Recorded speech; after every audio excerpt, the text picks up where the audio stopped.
Mr. Speaker, now that the opportunity has been given to a Vice Chancellor, maybe this would be the opportunity to answer a question that you had asked to Madam PS, but was glossed over.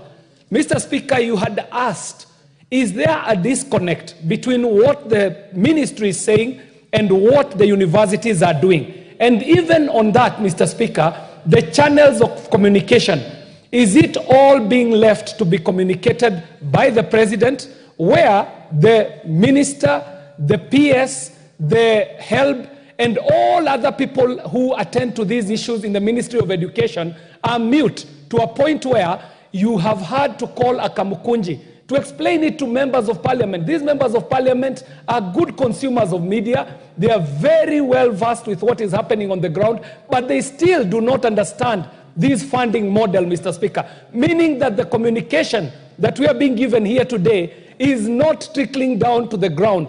We are being told that they are using a multi-channel approach, which includes, I don't know, digital media, social media, and other medias.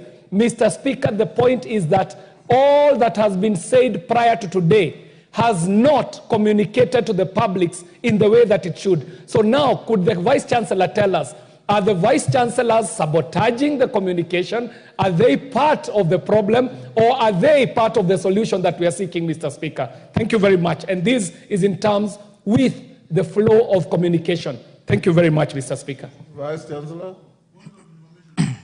who do you want to inform? Mr. Speaker, I would want to inform my brother, Honorable KJ. It's over the floor. It's a very important point, Mr. Speaker. Go ahead. Last week on Saturday, the good professor of Embu. Yes. No. Mr. Speaker. Can I, Mr. Speaker? I hope you are not attempting to answer for him. No. I'm just informing that Professor Mugendi, I had an occasion in my constituency where a team from Embu University came to the function to communicate to the function which I had about the university funding model.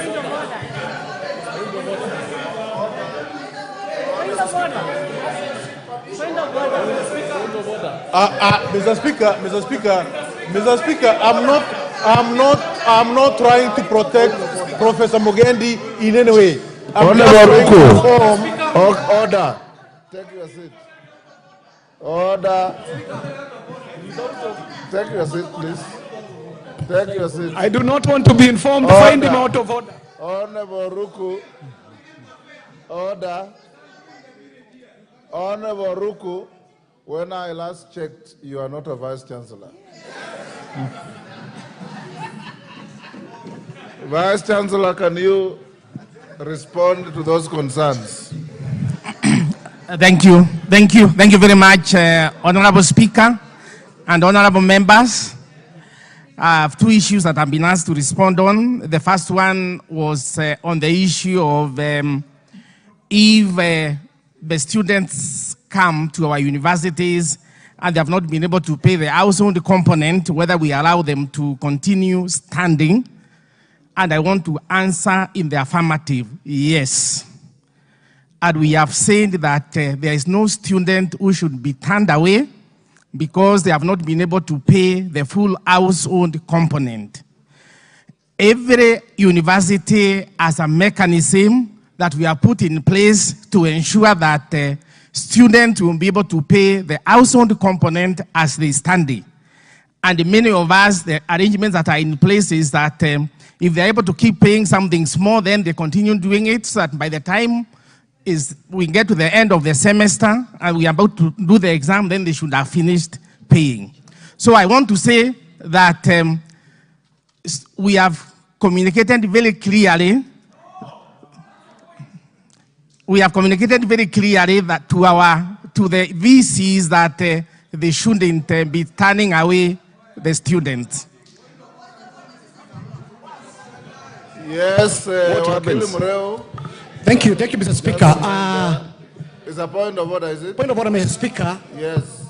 I think it is wrong for Professor to come to this house and claim that there is proper communication. The elephant in the room, Mr. Speaker, is communication. We have so many forums of communication. Point of We information, look up to Speaker. them, Mr. Speaker, as the epitome of knowledge in terms of communication. They have those courses in their degrees.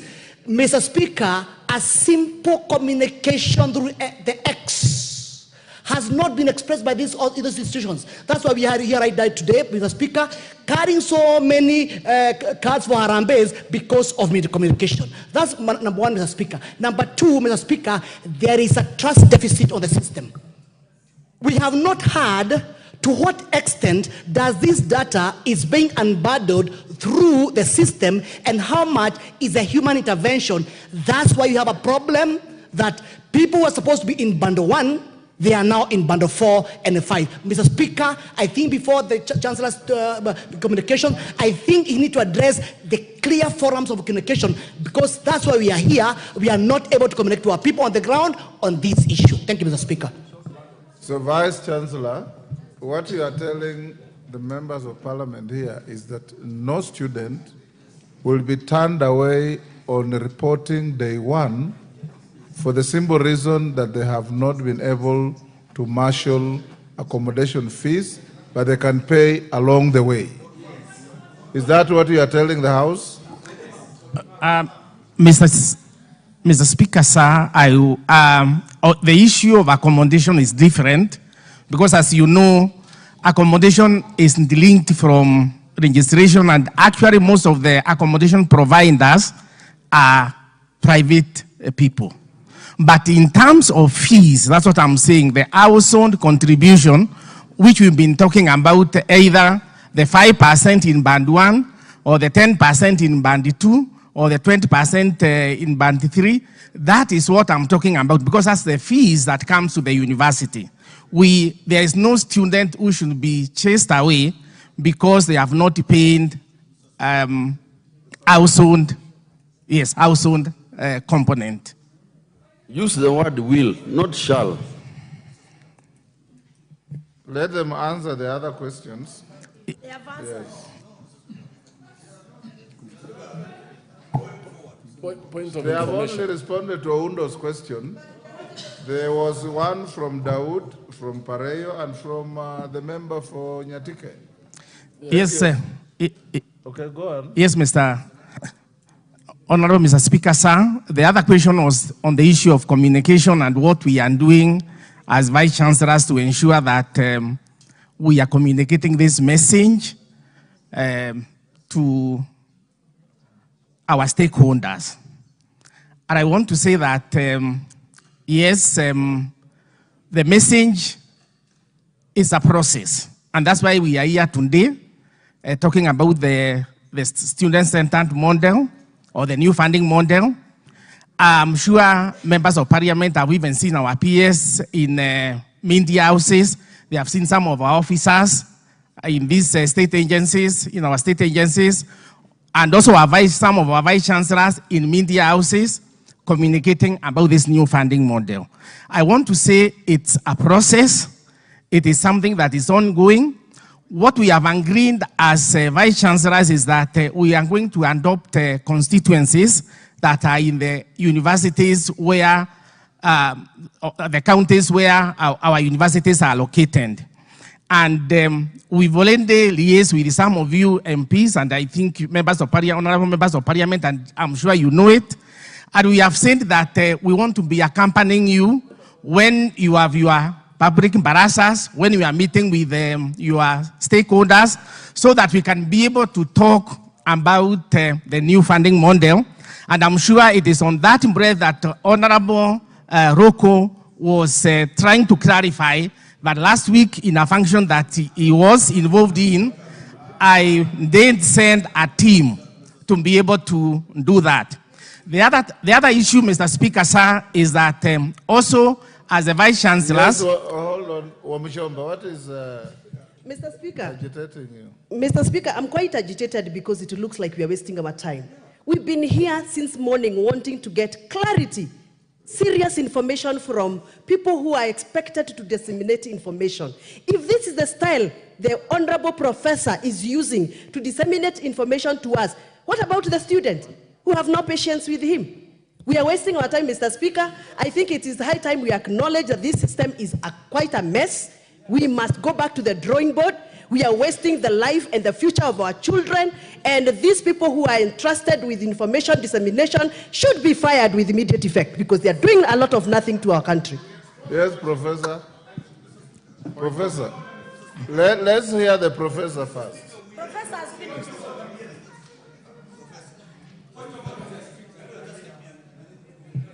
McClap, what is the problem? Mr. Speaker, we are not interested in those stories of the professor.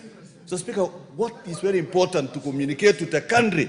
Solution, if we want to sort out Kenya, today and now, Mr. Speaker, make a pronouncement to the cabinet secretary or the president to make a pronouncement to the children of Kenya that they all report to the university and do the necessary documentation.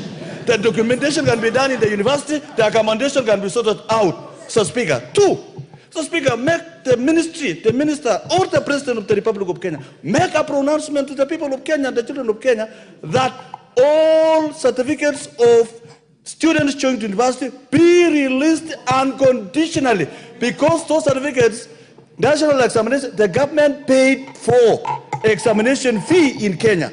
And therefore, they have no relationship with payment arrears of fees in Kenya, Mr. Speaker. They were all paid in Kenya. Those two pronouncements, Mr. Speaker, sorts out Kenya immediately. Professor, can you finish up? Order, let's hear the professor. Hold on, KJ. You raised an issue, let him respond. That's why he's on his feet. Let him respond. Yes, thank you. Thank you very much, Honorable Speaker and the members. I think we have communicated that it's a process. Honorable Member KJ, you raised the issue of communication, and that is what I'm addressing. And I'm saying communication is a process. All of you have even heard His Excellency the President talk about the new funding model, but I think it's a process, and that's we are engaging in that process, and that's why I was saying, as Vice Chancellors, we have a strategy, because we have said we will start with our students, our staff members, our senates, our unions, and then we also go to the populations using the MCAs, the members of parliament, so that then we can be able to get this information to the population. Thank you. Point of order, Speaker. Point of order, Speaker. Honorable. Let's finish those four. Order, honorable members. The good Vice Chancellor has said that they will try. It's sufficient. Whether it's sufficient or not, it is you to judge. But what we have told the PS and her team, that even with this very good model, the deficiency has been communication. It is now that we are hearing that even children who don't have money should go and report. Those with distorted data should go and correct at the universities. This is something that we didn't need a Kamkunji to be told if it was communicated out there. So PS and your team, when you go up there, upscale your level of communication. And Vice Chancellor, you know, there are some constituencies like Turkana North that have no university. So if you are going to limit yourself to going to the county where the university is domiciled, then you disadvantage constituencies that don't have universities. Find a way, and this parliament will assist you. That's why I brought you here. We have the chairman of education here. If you have any message that requires to go to the public nationally, pass it on to the chairman of the committee. I'll give him free airtime in parliament to communicate to the public so that they can be able to get what you are doing. Secondly, you have taxpayers' money. You employ people to do communication in your ministries. Ask them to do this so that the public can get to know. Because the problem we're having is just lack of adequate or no communication at all.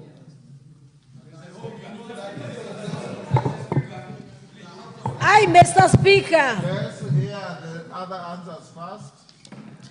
Honorable Chair, Honorable Speaker. Member for Molo, hold your horses.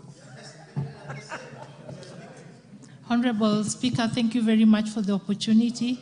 Allow me to also respond to the question that was raised by Honorable Dawood regarding the accommodation fees and to say that some universities run a needy kitty, and such universities are supporting students with challenges in accommodation. They are also prioritizing them for student accommodation within the hostels. Allow me, Honorable Speaker, to invite Monari to respond to the question raised by Honorable Parey and Point of order, Mizuki. Speaker. Point of order, Speaker. Yes, Dawood. PS has just talked about needy students being given accommodation, but we are saying that they should be enrolled and accommodated so that they are not sent. There is no point in enrolling a student going to university and he doesn't have anywhere to sleep. Will he sleep on the streets?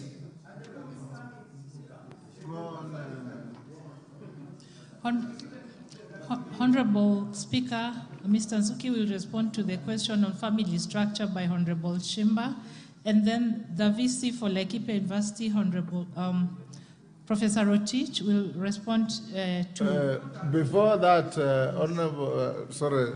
Madam PS, why can you consider, because if this boom that comes slightly later than the admission is part of the money the students will use for accommodation, why can't you direct the vice chancellors to liaise with accommodation providers and give them an undertaking that we will pay this boom at this particular time, let in the students. You can even have a way of paying some of the boom for accommodation directly to the providers so that the children are not thrown out of school. Why don't you have that kind of arrangement?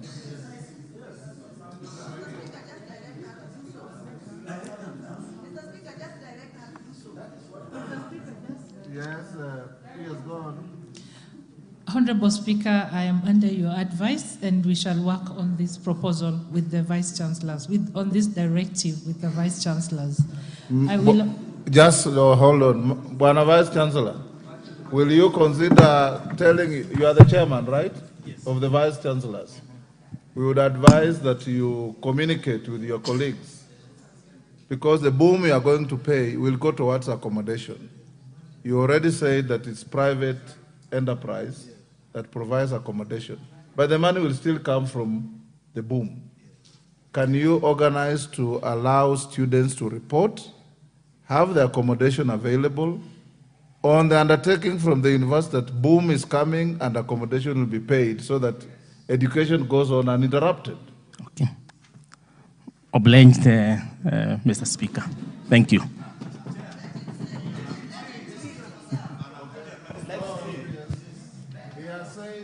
So, Mr. Speaker, there's a challenge. No, it is important, Mr. Speaker. You know, it's important to say the truth. The truth of the matter is that this boom goes directly to the student account. Now, the five chancellors, they must find a way of enforcing the students once they receive this money in their personal account, that they are able to transmit that money in a way, I don't know how, to the five chancellors so that they can arrange the arrangement. Point of order, Chair.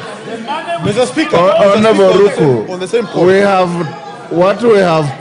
Honorable members, what we have suggested, Honorable Ruku, is that they find a mechanism of giving a promissory note, to the landlords, that these students will get money from us. And when they get, they will pay. If they don't pay, they will be locked out. Mr. Speaker. 1 minute, Mr. Speaker. Mr. Speaker. Article 27, Mr. Speaker, Article 27 of our Constitution talks about equality and freedom from discrimination. So who is being discriminated here? The student. How? The money still goes to the student. I'm not in the point of the money for now. My point is the entire model or the financing model which we are trying to panel beat here, Mr. Speaker. The managers, the university managers, have ensured that students from the very remote areas, very remote constituencies are discriminated. In my constituency, Mr. Speaker, there are sections where there is no mobile network. In my constituency, Mr. Speaker, there are students with no mobile phone or computers which can be used to, or internet, which can be used to make these applications. What I'm trying to say, Mr. Speaker, is that... Point of order. Mr. Speaker, point of order. We want a way forward, Mr. Speaker. We want Point a of way order, forward. Mr. We Speaker. came here for Mr. Speaker, Kamukuji what because I'm we trying want to a say- way forward. Mr. Speaker, can I be protected? Can I be protected, Mr. Speaker? No, Mr. Speaker. Mr. Speaker, surely. Way forward. We want a way forward. We have been doing so well until the member from Beren not arrived. Mike, please. We've been doing so well until the member from Beren not arrived. First, by attempting to defend vice chancellors, and secondly, interjecting to say things that were not relevant to what we are discussing. PS, can you go on and finish? After the PS, I'll take one round, then we close. Honorable Speaker, I will invite Mr. Monari to respond to the two questions, one by Honorable Pare and the other by Honorable Ruku, and Zuki to respond to the question by Honorable Shimba, and the VC for Laikipia, Professor Rotich, to respond to the issue of can we make university education free? Thank you. Thank you, Honorable Speaker. On the issue of appeals, which was asked by Honorable Undo, from the date of application, we want to promise that within 3 weeks, we shall be able to process the appeals, and 3 weeks from the date of application. So if a student applies from today, we shall process within 3 weeks. So we urge the students to apply as soon as possible so that we can process them, they can get their money. On the issue of lack of network and electricity, that is why we have given a commitment that these students can be able to report to the universities where they can be able to access the facilities to apply. No student will be left behind, and we ensure that the students, and we have staff there who can be able to guide these students from far-flung areas so that all the students can be able to apply. And that is an assurance that we want to give the honorable members.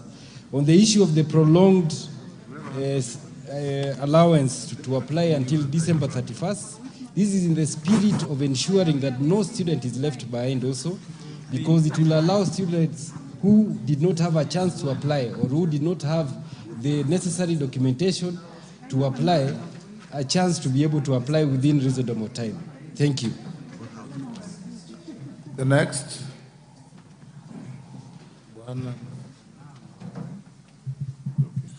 Thank you, Honorable Speaker. On the matter of the MTI being able to accommodate the family, different family sizes and the various components that constitutes a family, of course, the family structure parameter is a big one which considers single parenthood,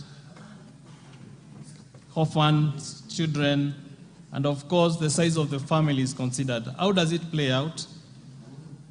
Through the NEMIS and universities and TVES ecosystem, we are able to establish the family size of where the applicant is coming in terms of those people who are engaged in the education sector, and then we derive from the income that has been declared, we get a per capita. So we divide the income that has been declared by the number of persons to get the per capita, which of course will not then disadvantage guys from large families. Nevertheless, we have said those children who are coming from disadvantaged families and they have been supported through school, the platform allows them to say that they were supported through school, and there is evidence by attachment of sponsorship letters or recommendation by the chiefs, and that puts them to an affirmative action straight away in terms of 100% support. Thank you. Okay, we'll... Honorable Speaker, the VC. Yes. The Vice Chancellor was to respond to the issue of free university education. Yes, Vice Chancellor. Thank you, Mr. Speaker. Laikipia, you say? Thank you. My name is Joseph Rotich, the Vice Chancellor, Laikipia University. Honorable Speaker and honorable members, the matter of whether the university education should be free, I report or I respond that this will be a policy issue which this Parliament and the government needs to decide and make a decision on it. And I think with all the monies from CDF, Women Rep, and all the other supports which go to students, if they can be consolidated, then the university and colleges, including TVET, can be made free. Thank you, Mr. Speaker. Okay, now let's take another round. Member for Gichugu, then followed by Rachel Nyamai, followed by Rindikiri, followed by Karole Omondi, followed by Mama Pareyos. Wewe umeuliza tayari? You can't have a second bite. Followed by Hold. Ngoja. Followed by Joro. Followed by McClap. Speaker, Uton is out. McClap. Speaker is advanced. And then member for Aldai. Okay, let's start with us. Kishugu, one question. Thank you, Honorable Speaker. Kishumu. I think matters of education are matters of national importance, and that is why this particular issue of education was left at the national level. No preambles, just ask the question. Yes. There is what we call in government collective responsibility. This is just one department under the ministry. Why is the department, which is handled by the PS before the House today, not involving the other departments? The other department under the ministry is devolved at the constituency level, and they can be able to use that channel for communication through the CS. And also, this House is also represented by members of Parliament in 290 constituencies. Why are they not using the available channels that even as members of Parliament use when we are also giving bursaries? I think... Order, Wamshomba. Take your seat, Mama. Okay, you will not be harassed when I'm here. Mr. Speaker. Take your seat. Order, honorable members. You will not be harassed. Take your seat. Take your seat.